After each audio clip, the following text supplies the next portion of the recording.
What's up, everyone? I hope everyone had a nice, long, extended weekend. It's Monday, and our first lesson this week is going to be on rectangles, rhombi, and squares. Now, notice I have the word rhombi. Rhombi, of course, is plural for rhombus. So more than one rhombus is rhombi. You need to take pretty decent notes on this because some of these questions that you're going to get with today's lesson can be difficult if you do not follow everything or all the characteristics of each one of these shapes. So first thing y'all should do is draw a rectangle in your notes. And of course we know that the definition of a rectangle per last week was it is a parallelogram with 4 right angles. So here we have a parallelogram that's been straightened up with 4 right angles. Now it does still have the same characteristics of a parallelogram in which opposite sides are congruent. So go ahead and put your tick, tick, double, double. So those are going to be the same, but these two, of course, are not going to be the same. Next, really that's all you need to know in this case, and you know it's automatically 180 degrees because 90 plus 90 is 180, so that's no big deal. So what we're going to do next is draw in our diagonals, and that's where some of the differences come in from last week. I don't have a ruler here at my house, so I'm going to use my Disney World annual pass holder card as my ruler or line. So what I want you to do is draw in 2 diagonals here and here. Okay, the diagonals bisect each other, just like in the parallelogram. But there is one slight difference. In the parallelogram, these 2 lines were congruent, these 2 lines were congruent. But in a rectangle, all 4 lines are congruent. So whatever you get here, the rest is going to be the same length. Therefore, that means the complete diagonals are congruent. So if I say from here to here is 10, then here to here is also 10. If that's 10, then that would split it because it's bisected 5, 5, 5, and 5. Now what you also need to know is even though this is 90 degrees, this angle is not bisected. So therefore, this is not 45 and 45. This is going to be something else. So for example, this is just an example. Let's say that was 20 degrees. Then of course this would be 90 minus 20, which is 70 degrees. The other thing, of course, you need to know about rectangles is opposite angles or vertical angles are congruent. So that's just like the parallelogram. And we can use this to find other angle measures. So let's go back up here where this was 20. If this is 20, then of course that would be 20. 20 and 20, so this is an isosceles triangle. That's 40. If this is 40, then this would be 140 because 140 plus 20 is 180.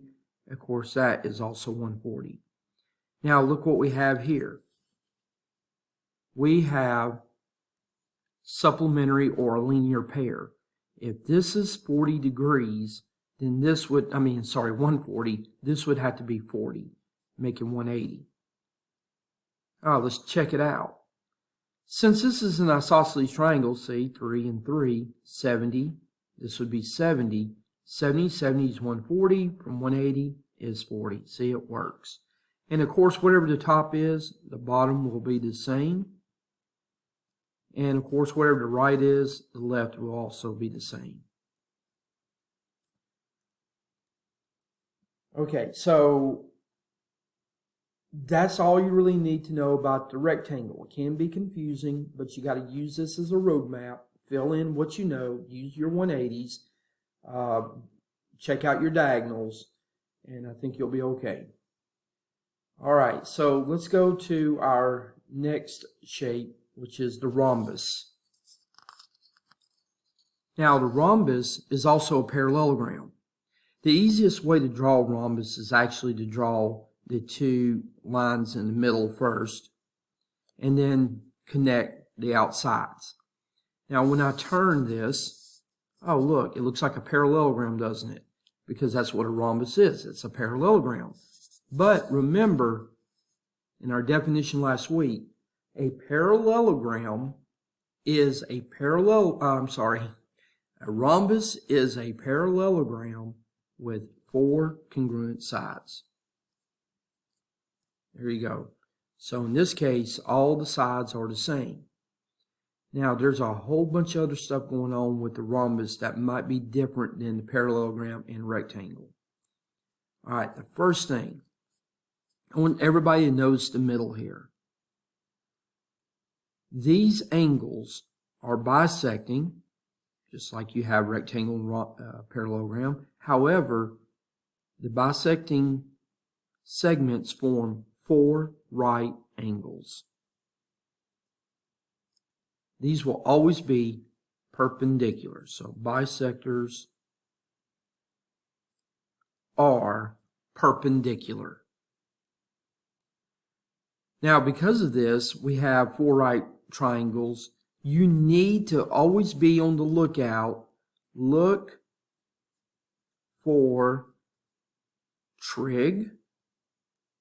Just look, we can do some trig problems since it's a right triangle, and Pythagorean theorem.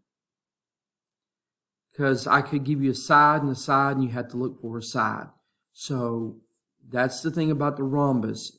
You can have trig and Pythagorean theorem in this problem. Now, here's some other things going on. This is a little different than the parallelogram, but these angles are actually angle bisectors. These two angles will always be congruent. So in other words, if this is 30, that would be 30. Same way over here on the right side. And all 4 of these angles will be congruent.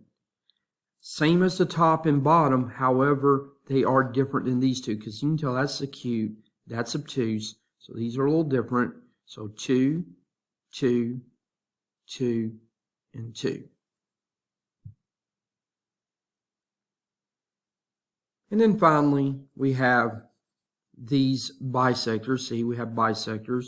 So this segment is congruent to that segment, and this one is congruent to that one. So make sure that you don't make all 4 the same like the rectangle. This is like the regular parallelogram. Now, if you can match everything up like I have here, then you'll be okay. Now, there's another thing I need to talk about real quick because some students do get confused. Let's say that this whole angle is 60, but I want to find this angle. Well, also in a rhombus, because it is a parallelogram, consecutive angles, the word that y'all messed up last week, make 180. So if this is 60, then this whole angle is 120. Now, if this whole angle is 120 and this is bisected, then this angle would be 60. So right here. All right, so there's a situation where you could use this. And if you look right here, if this is 60, that's 30, 60, 90. And that, of course, adds up to 180. All right, let's look at our last shape, which is the square.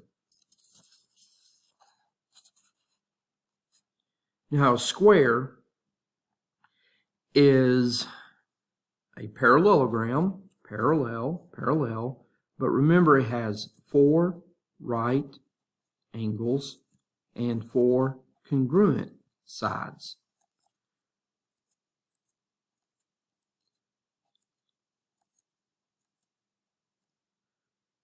Now, just like the rhombus, its bisectors will also be perpendicular. So bisectors are perpendicular. Oh no, look at this. Since we have 4 right triangles, you can also do trig and Pythagorean theorem with this. Now, because this is a square, this is going to be very similar to the rectangle, in which all the segments that are bisected are going to be congruent. I'm sorry, I should say the rhombus. So in a rhombus, bisect, bisect, and also, yes, rectangle, bisect, bisect. But in a rhombus, these two are the same, these are the same. In a rectangle, all 4 are the same. Well, in the square, all 4 are the same. There you go. One last thing you need to know about the square. These segment bisectors are also angle bisectors, so every angle is going to be 45 degrees in a square. Same way all the way around. All right, if you have copied these notes and have everything in place, then you should have no problem, hopefully, answering some of the questions I'll be giving you on your forms. All right, so let me just throw in a couple examples so you know what I'm talking about. All right, let's go ahead and then let's just do a rhombus problem.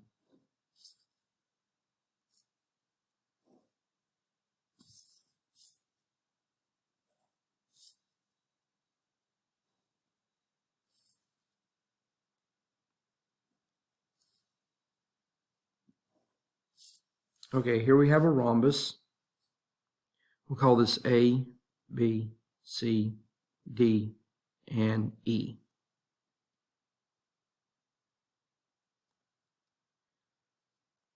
If the measure of angle BAE is equal to, we'll say 25 degrees, find the value of X if angle DCE is equal to 5x minus 15.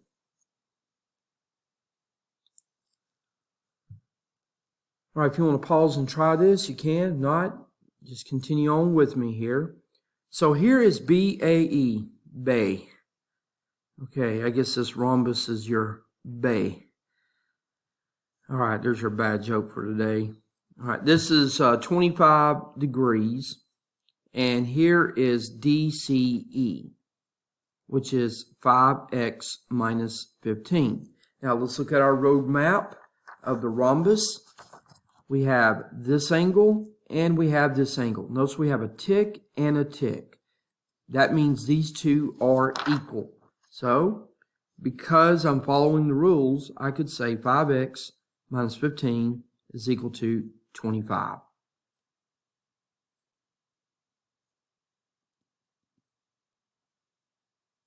It's 40, so x is equal to 8. All right, there you have it. Take your time on it. If y'all need to, you can, ask each other for help. But the key is you got to draw the pictures and you got to fill in all the parts to it. If you do not, you will struggle with this. So please, please draw the pictures in. All right, that's it for today. I will have your new lesson up for Tuesday when you come in on that day. All right, see you.